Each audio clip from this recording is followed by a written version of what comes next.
Namaskar. Hope you are hale and hearty, taking care of your health and your studies.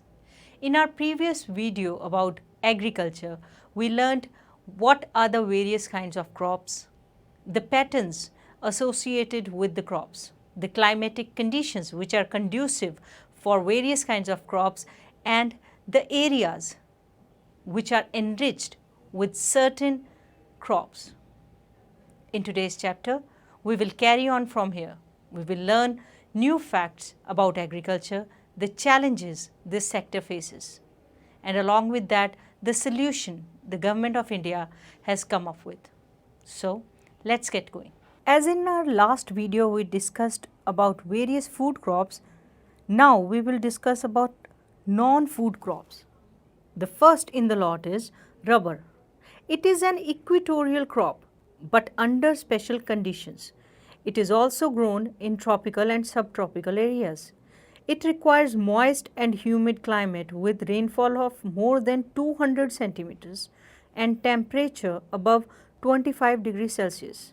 Rubber is an important industrial raw material. It is mainly grown in Kerala, Tamil Nadu, Karnataka, Andaman and Nicobar Islands, and Garo Hills of Meghalaya. In 2010-11, India ranked 4th among the world's natural rubber producers. Fiber crops. Cotton, jute, hemp, and natural silk are 4 major fiber crops grown in India. The first 3 are derived from the crops grown in the soil. The latter is obtained from the cocoons of silkworm fed on green leaves, especially mulberry. Rearing of silkworms for the production of silk fiber is known as sericulture. Let's talk about cotton. India is believed to be the original home of the cotton plant. Cotton is one of the main raw material for cotton textile industry. Cotton grows well in drier parts of the black cotton soil of Deccan Plateau. It requires high temperature, light rainfall or irrigation. 210 frost-free days and bright sunshine for its growth. It is a kharif crop and requires 6 to 8 months to mature. Major cotton producing states are Maharashtra, Gujarat, Madhya Pradesh, Karnataka, Andhra Pradesh, Telangana, Tamil Nadu, Punjab, Haryana, and Uttar Pradesh. From cotton, we move on to jute. It is known as the golden fiber. Jute grows well on well-drained fertile soils in the floodplains where soils are renewed every year. High temperature is required during the time of growth. West Bengal, Bihar, Assam, Odisha, and Meghalaya are the major jute producing states. It is used in making gunny bags, mats, ropes, yarn, carpets, and other artifacts. Due to its high cost, it is losing market to synthetic fibers and packing material, particularly the nylon. Talking about the technological and institutional reforms to the agriculture sector, it was mentioned in the previous pages that agriculture has been practiced in India for thousands of years. Sustained uses of land without compatible techno-institutional changes have hindered the pace of agricultural development. In spite of development of sources of irrigation, most of the farmers in large parts of the country still depend upon monsoon and natural fertility in order to carry on their agriculture. For a growing population, this poses a serious threat. Agriculture, which provides livelihood for more than 60% of its population, needs some serious technical and institutional reforms. Thus, collectivization, consolidation of holdings, corporations and abolition of zimedari etc. were given priority to bring about institutional reforms in the country after independence. Land reform was the main focus of our first 5-year plan. The right of inheritance had already led to fragmentation of land holding, necessitating consolidation of holdings. The laws of land reforms were enacted, but the laws of implementation was lacking or lukewarm. The Government of India embarked upon introducing agriculture reforms to improve Indian agriculture in 1960s and 1970s. A major breakthrough came with the form of Green Revolution. The Green Revolution, based on the use of package technology, The White Revolution, which is also known as Operation Flood, were some of the strategies initiated to improve the lot of Indian agriculture. But this too led to the concentration of development in very few selected areas. Therefore, in 1980s and 1990s, a comprehensive land development program was initiated which included both institutional and technical reforms, provision for crop insurance against drought, flood, cyclone, fire and disease, establishment of Grameen Bank, cooperative societies and banks for providing loan facilities to the farmers at lower rate of interest were some important steps in this direction. Kisan Credit Card, Personal Accidental Insurance are some other schemes introduced by the Government of India for the benefit of the farmers. Moreover, special weather bulletins and agriculture programs for farmers were introduced on the radio and television.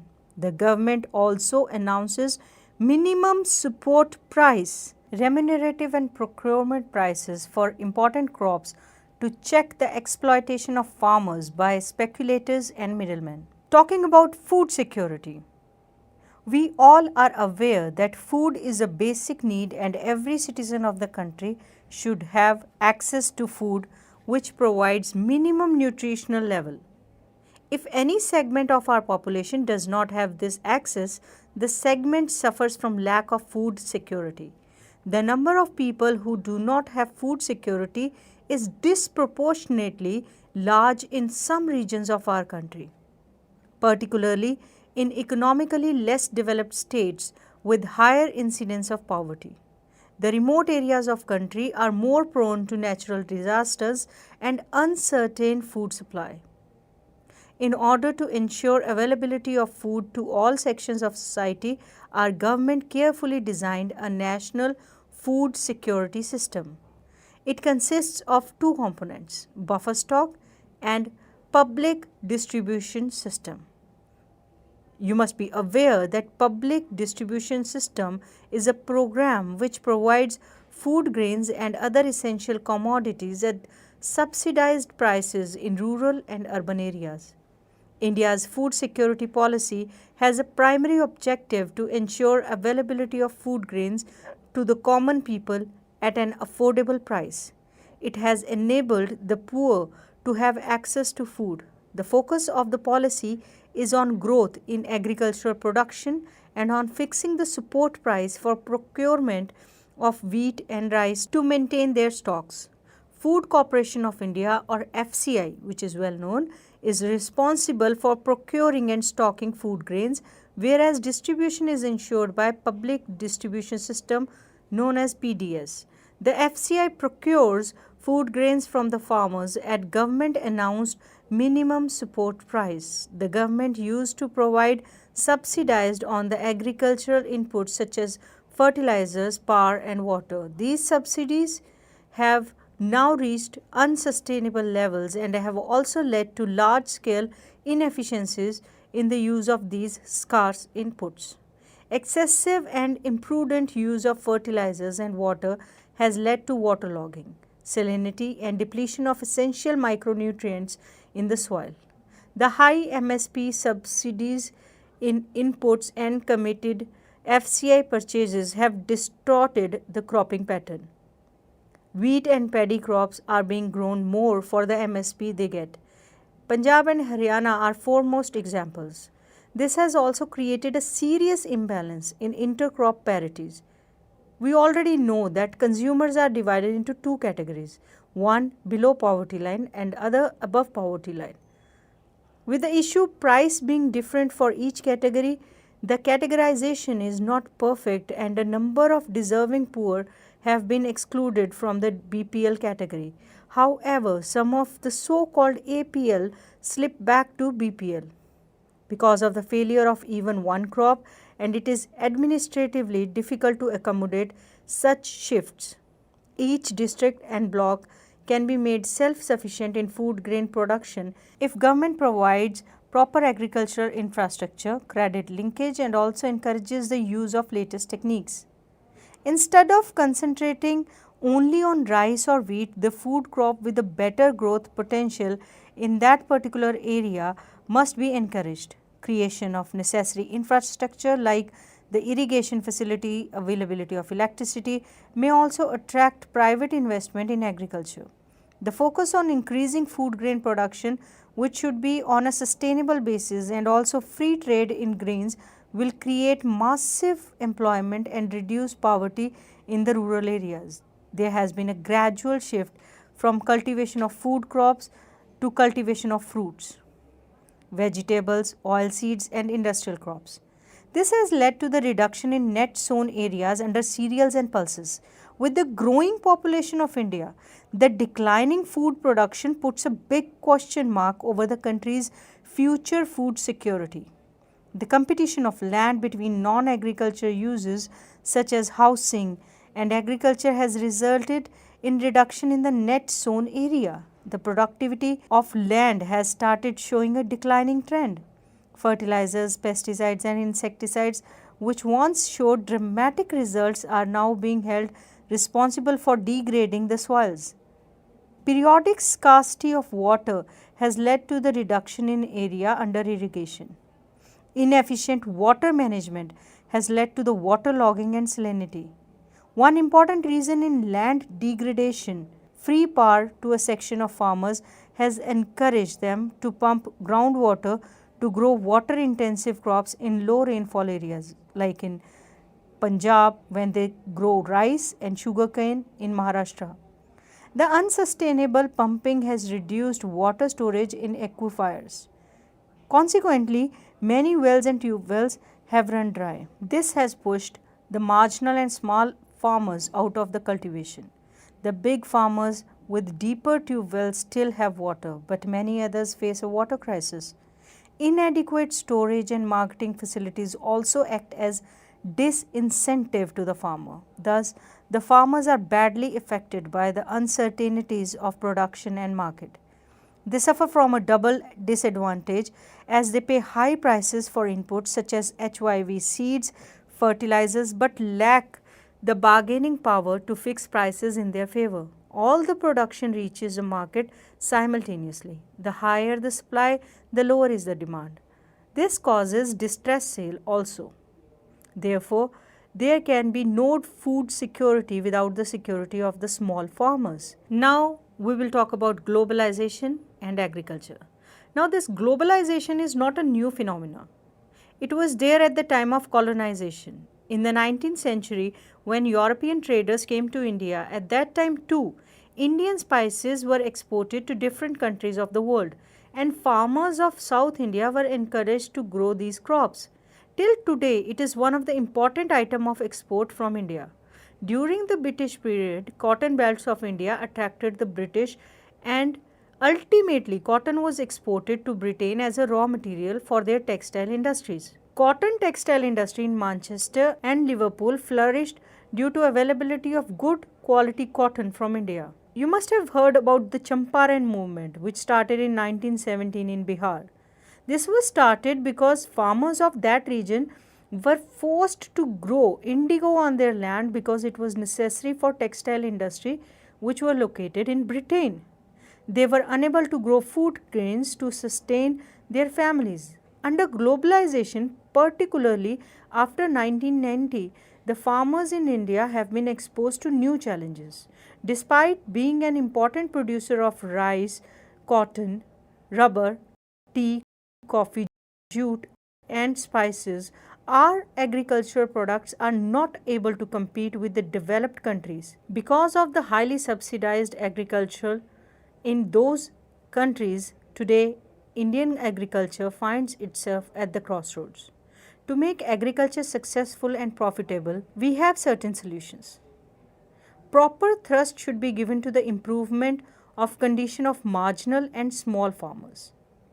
The Green Revolution promised much, but today it's under controversies. It is being alleged that it has caused land degradation due to overuse of chemicals, drying aquifers and vanishing biodiversity. The key words today is gene revolution, which includes genetic engineering. In fact, organic farming is much in vogue today because it is practiced without factory-made chemicals such as fertilizers and pesticides. Hence, it does not affect environment in negative manner. A few economists think that Indian farmers have a bleak future if they continue growing food grains on holding that grow smaller and smaller as the population rises.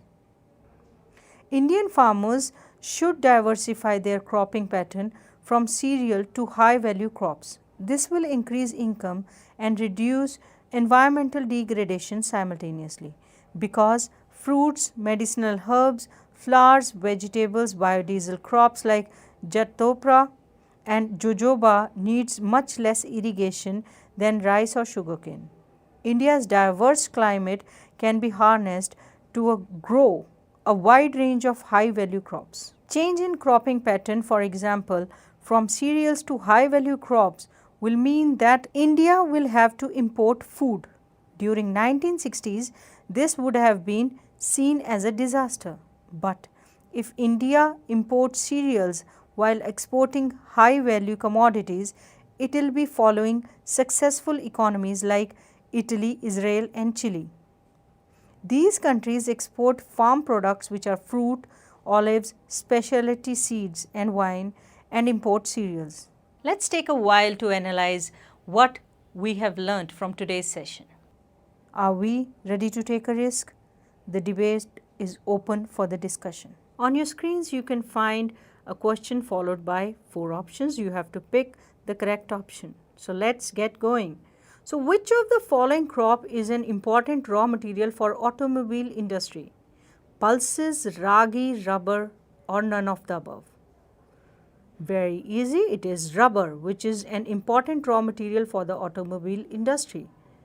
Moving on, rearing of silkworms for the production of silk fiber is known as sericulture, aquaculture, apiculture or pisciculture.